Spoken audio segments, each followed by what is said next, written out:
श्री सीतारामचंद्राभ्याम नमः। श्रीमद् वाल्मीकि रामायण अरण्य कांड 45वां सर्ग। सीता के मार्मिक वचनों से प्रेरित होकर लक्ष्मण का श्री राम के पास जाना। उस समय वन में जो आर्तनाद हुआ उसे अपने पति के स्वर से मिलता जुलता जान श्री सीता जी लक्ष्मण से बोली, भैया जाओ श्री रघुनाथ जी की सुधि लो, उनका समाचार जानो। उन्होंने बड़े आर्त स्वर से हम लोगों को पुकारा है। मैंने उनका वह शब्द सुना है, वह बहुत उच्च स्वर से बोला गया था। उसे सुनकर मेरे प्राण और मन अपने स्थान पर नहीं रह गए हैं। मैं घबरा उठी हूँ। तुम्हारे भाई वन में आर्तनाद कर रहे हैं। वे कोई शरण रक्षा का सहारा चाहते हैं। तुम उन्हें बचाओ। जल्द ही अपने भाई के पास दौड़े हुए जाओ। जैसे कोई सांड सिंहों के पंजे में फंस गया हो, उसी प्रकार वे राक्षसों के वश में पड़ गए हैं। अतः जाओ। सीता के ऐसा कहने पर भी भाई के आदेश का विचार करके लक्ष्मण नहीं गए। उनके इस व्यवहार से वहां जनक किशोरी सीता बहुत क्षुब्ध हो उठी और उनसे इस प्रकार बोली, सुमित्रा कुमार, तुम मित्र रूप में अपने भाई के शत्रु ही जान पड़ते हो, इसलिए तुम इस संकट की अवस्था में भी भाई के पास नहीं पहुंच रहे हो। लक्ष्मण, मैं जानती हूँ तुम मुझ पर अधिकार करने के लिए इस समय श्री राम का विनाश ही चाहते हो। मेरे लिए तुम्हारे मन में लोभ हो गया है। निश्चय ही इसलिए तुम श्री रघुनाथ जी के पीछे नहीं जा रहे हो। मैं समझती हूँ श्री राम का संकट में पड़ना ही तुम्हें प्रिय है। तुम्हारे मन में अपने भाई के प्रति स्नेह नहीं है। यही कारण है कि तुम उन महातेजस्वी श्री रामचंद्र जी को देखने न जाकर यहाँ निश्चित खड़े हो। हाय, जो मुख्यतः तुम्हारे सेव्य हैं, जिनकी रक्षा और सेवा के लिए तुम यहाँ आए हो, यदि उन्हीं के प्राण संकट में पड़ गए तो यहाँ मेरी रक्षा से क्या होगा। विदेह कुमारी सीता जी की दशा भयभीत हुई हिरनी के समान हो रही थी। उन्होंने शोक मग्न होकर आंसू बहाते हुए जब उपयुक्त बात कही, तब लक्ष्मण उनसे इस प्रकार बोले, विदेह नंदिनी, आप विश्वास करें, नाग, असुर, गंधर्व, देवता, दानव तथा राक्षस ये सब मिलकर भी आपके पति को परास्त नहीं कर सकते। मेरे इस कथन में संशय नहीं है। देवी शोभने, देवताओं, मनुष्यों, गंधर्वों, पक्षियों, राक्षसों, पिशाचों, किन्नरों, मृगों तथा घोर दानवों में भी ऐसा कोई वीर नहीं जो सम्रांगन में इंद्र के समान पराक्रमी श्री राम का सामना कर सके। भगवान श्री राम युद्ध में अवध्य हैं। अतएव आपको ऐसी बात ही नहीं कहनी चाहिए। श्री रामचंद्र जी की अनुपस्थिति में इस वन के भीतर मैं आपको अकेली नहीं छोड़ सकता। सैनिक बल से संपन्न बड़े बड़े राजा अपनी सारी सेनाओं के द्वारा भी श्री राम के बल को कुंठित नहीं कर सकते। देवताओं तथा इंद्र आदि के साथ मिले हुए तीनों लोक भी यदि आक्रमण करे तो भी वे श्री राम के बल का वेग नहीं रोक सकते। अतः आपका हृदय शांत हो, आप संताप छोड़ दें। आपके पति देव उस सुंदर मृग को मारकर शीघ्र ही लौट आएंगे। वह शब्द जो आपने सुना था अवश्य ही उनका नहीं था। किसी देवता ने कोई शब्द प्रकट किया हो, ऐसी बात भी नहीं है। वह तो उस राक्षस की गंधर्व नगर के समान झूठी माया ही थी। सुंदरी विदेहनंदिनी, महात्मा श्री रामचंद्र जी ने मुझ पर आपकी रक्षा का भार सौंपा है। इस समय आप मेरे पास उनकी धरोहर के रूप में हैं, अतः आपको मैं यहाँ अकेली नहीं छोड़ सकता। कल्याणमयी देवी, जिस समय खर का वध किया गया था उस समय जनस्थान निवासी दूसरे बहुत से राक्षस भी मारे गए थे। इस कारण इन निशाचरों ने हमारे साथ वैर बांध लिया है।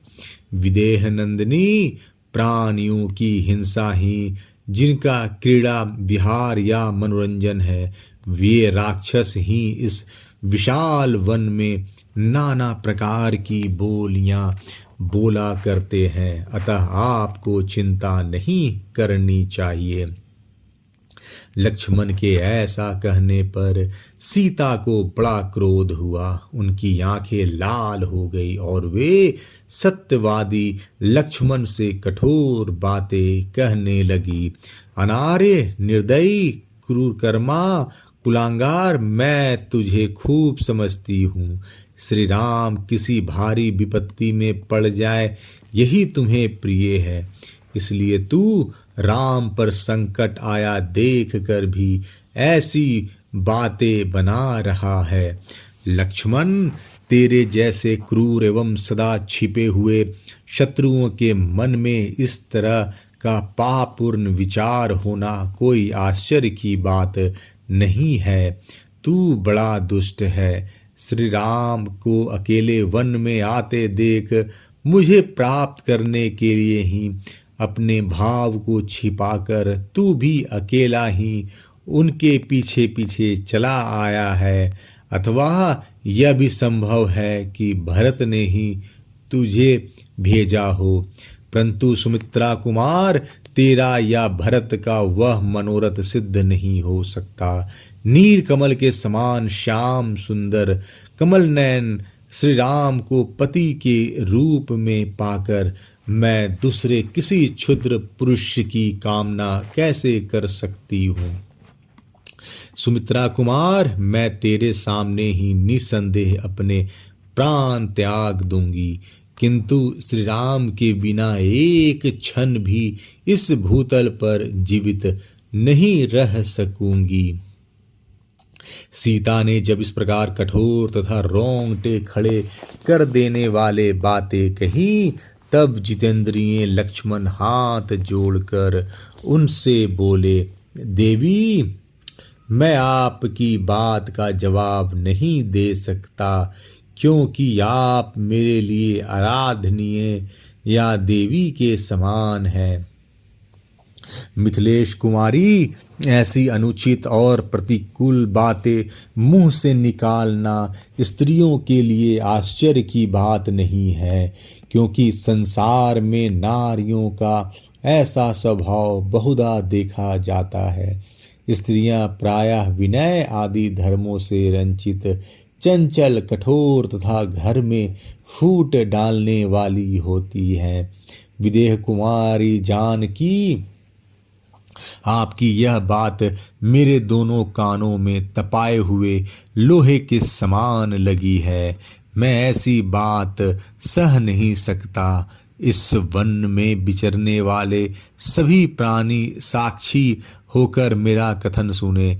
मैंने न्याय युक्त बात कही है, तो भी आपने मेरे प्रति ऐसी कठोर बात अपने मुंह से निकाली है।